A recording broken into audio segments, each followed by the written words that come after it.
The Gillard government today unveiled what it called the biggest aged care reform package in 30 years, but its key structural elements won't start until July 2014. Aged care services were recently found by the Productivity Commission to be deficient in quality, equity, capacity and consumer choice.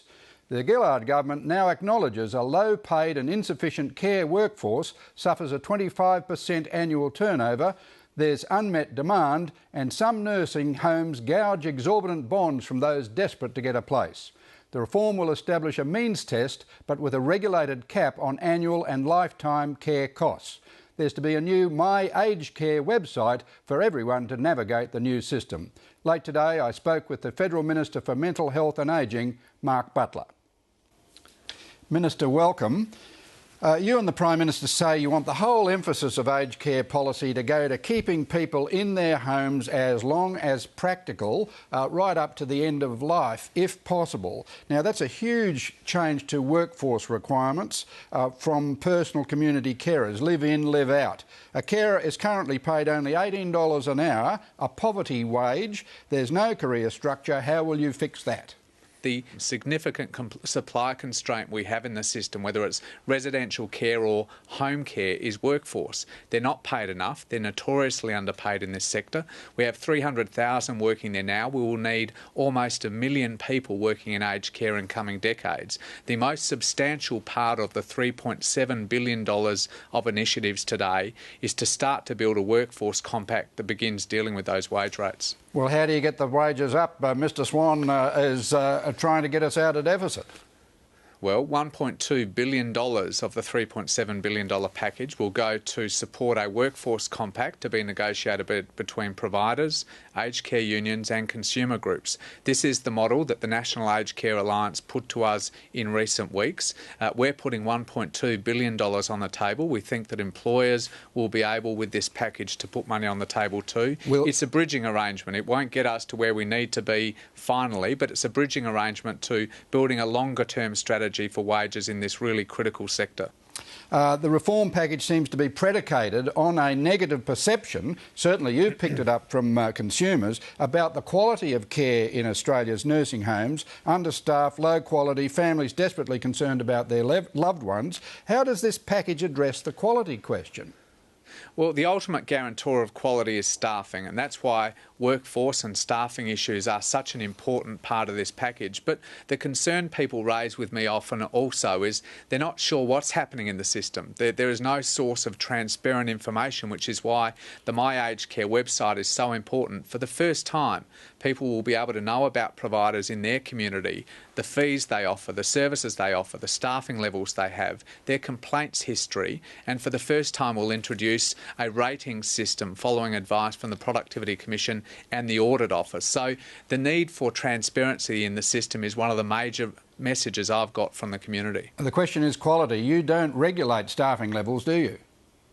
Well, we don't. A recommendation of the Commission... Why not? Well, the Productivity Commission recommended that we not move to a mandatory staffing levels ratio. One of the issues that the Workforce Compact is expected to deal with over the next 5 months, among other things, including wages principally, is whether skills mix and staffing levels should be a matter going to the quality of staffing issue that you talked about earlier, Quentin. How would you, Minister, describe the quality of nursing home care in this country?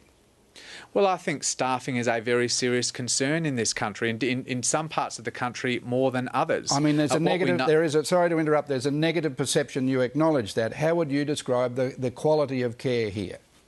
Well, I think it's variable. I go to lots of facilities where the quality is very strong. I go to facilities where staffing levels are not as good as they should be. I go to facilities where people are coming out of training arrangements that might only be 4 or 6 weeks long to get their Certificate 3 in aged care and go straight onto the floor. The recruitment and retention of staff, particularly in some of the states like WA and Queensland where there's such competition for workers, is very, very high. And that ultimately is the major guarantor of quality, which is why workforce is such an issue. Minister, the Combined Pensioners and Superannuants Association has criticised your package today as a missed opportunity. In some enlightened countries, there's a movement away from institutionalising aged aged care. There's planning solutions. Apartments and townhouses are being built clustered around dementia wings and hospices, transitional facilities. And given that dementia is going to be an epidemic in Australia, why haven't we moved to a planning solution? Well, dementia is a very important part of this package, and you're right.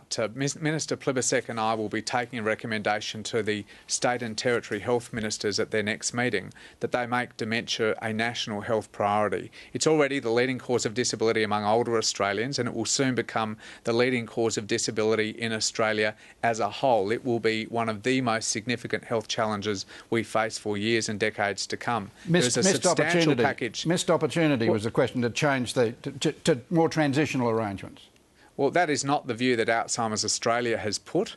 That is not the view that other consumer groups have put. I'm not sure about CPSA's views, but the consumer groups that have been represented here in Canberra have all given strong support to the package. From a dementia point of view, importantly, Alzheimer's Australia, as the major stakeholder in this sector, has voiced strong support for the package, and indeed the package is largely built on submissions made by them.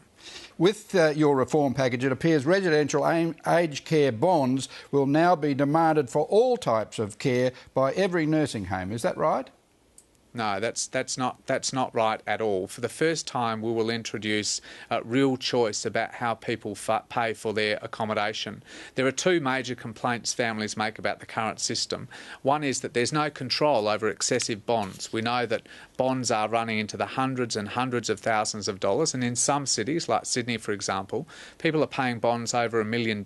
We've found bonds as high as $2.6 million. There is no control that makes sure that the bond that a provider asks a family to pay reflects the value of the accommodation they're getting in return. This is the consumer. We will change that. This is the consumer gouging or rorting that you were referring to. Oh, that's right. These are excessive bonds being charged in the system, and we're determined to stamp it out. We're introducing a financing authority that will be responsible for making sure that the charges that providers put for their accommodation reflect the value of the accommodation, reflect the cost of providing accommodation for the first time. How would the financing authority impact on the average bond currently at $264,000? Well, we're setting up this financing authority based on the model we have for pricing pharmaceuticals. So what we will do is pull together some experts, an independent chair, some input from consumers and from the industry to model what it does cost to provide accommodation, for example, in Sydney as against the northern suburbs of Adelaide. So I'm not going to preempt the work that they've done, but I think what is an important principle for the government to enunciate is that there must be a clear connection between the cost and the value. There's not currently that connection, and there is too many excessive bonds being charged by providers on families at a point of incredible personal crisis. Mark Butler, thanks very much. Thank you, Quentin.